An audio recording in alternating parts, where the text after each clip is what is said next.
Osmo Pocket, it is a gimbal, even though it's tiny.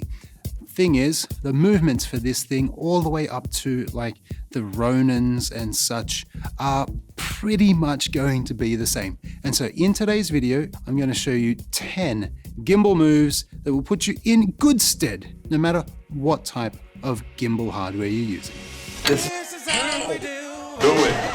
Hey guys, it's Shane here, waiting to be seen, and I want to welcome you to today's video. Thanks so much for stopping by. Really pleased that you're here. Like I said at the top, I've just grabbed my Osmo Pocket. I've used this a bunch of times. It is a fun little handheld gimbal, and I'm just going to talk through some different shot selections you could use with something like this. The thing is, it's not just restricted to this. You could use a gimbal that has a phone attached, for example. You could use a more established gimbal that has a DSLR or a mirrorless camera on it. You could also do these exact same motions if you had, say, the big DJI Ronin that has a cinema camera attached to it. The basics are the same, and that's why I wanted to share that with you today. These moves are not new. I'm not sharing something that you're going to go, oh yeah, I didn't know that, unless you're brand new to this space. And if you are, welcome. So glad that you're here. What I am doing that's a little bit different though, is I just thought it made sense to me, because this is the way that I think, to group these movements together. So let's get started. In the olden days of like just 10 minutes ago, that move was called a dolly move. And you would do that using physical dolly tracks. You would have a camera operator that would sit on a dolly, and they would have their camera. You'd have an assistant camera that would take care of all the focus for you. And then you'd have a dolly operator that would push the dolly along those tracks.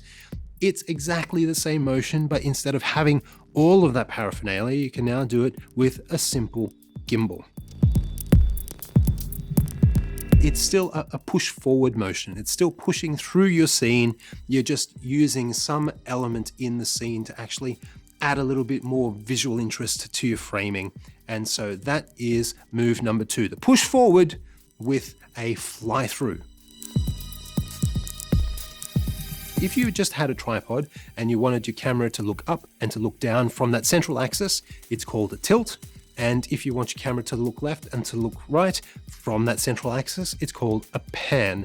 And so I would suggest that the third move that you can learn to use a gimbal for is a push forward with a tilt or a pan. Move number 4, and I'm going to call it a fake drone shot. You can fly through, push forward out over the edge, and it gives a drone-like shot without having the drone. It's similar to the fly through, but instead of being, I guess, at a bit more of an elevated height, maybe it's a little bit lower and you just elevate up and through there.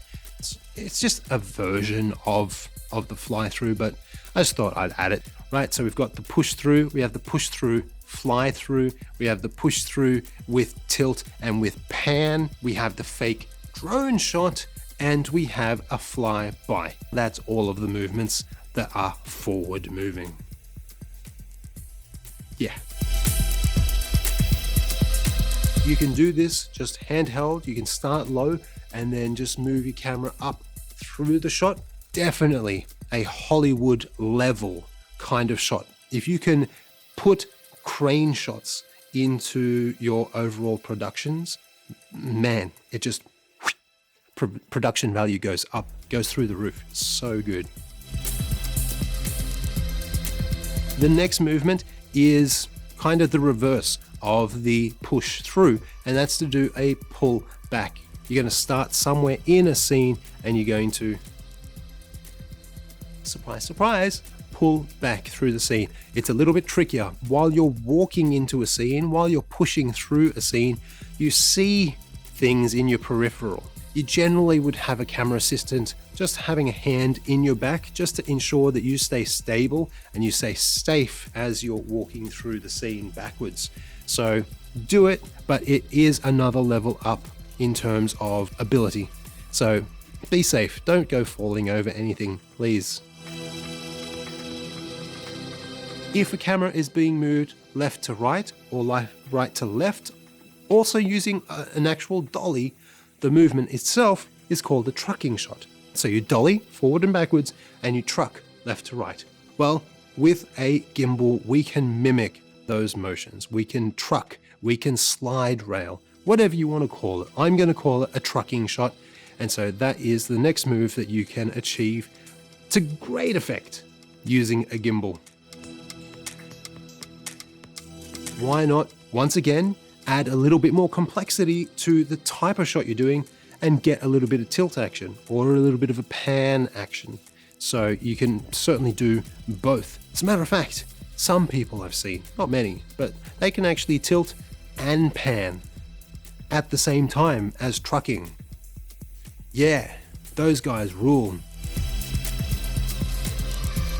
That movement is 100% Hollywood. If you really want to get something that looks fantastic, then being able to pull out a jib style movement with your gimbal is going to have you kicking goals. You're going to be winning all day long with that kind of shot. I mean, you need to be able to use it creatively and smartly within the context of your production. Don't go over the top with it. And it's the same with every single one of the shots that I've talked about today. That is going to set you up. It really is.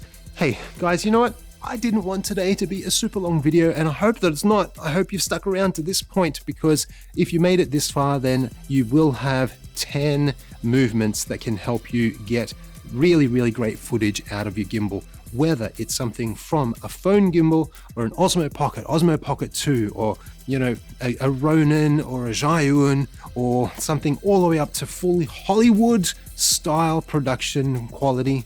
The movements are going to be the same. Push forward movements, pull back movements, up down movements, panning left and right, and trucking left and right as well. All of these movements have a really special quality when they're done with a gimbal. It just elevates the production quality, and I hope that you will be able to use that in your next production. If today's video has been helpful for you, then please give me a thumbs up down below to let me know that you've enjoyed it.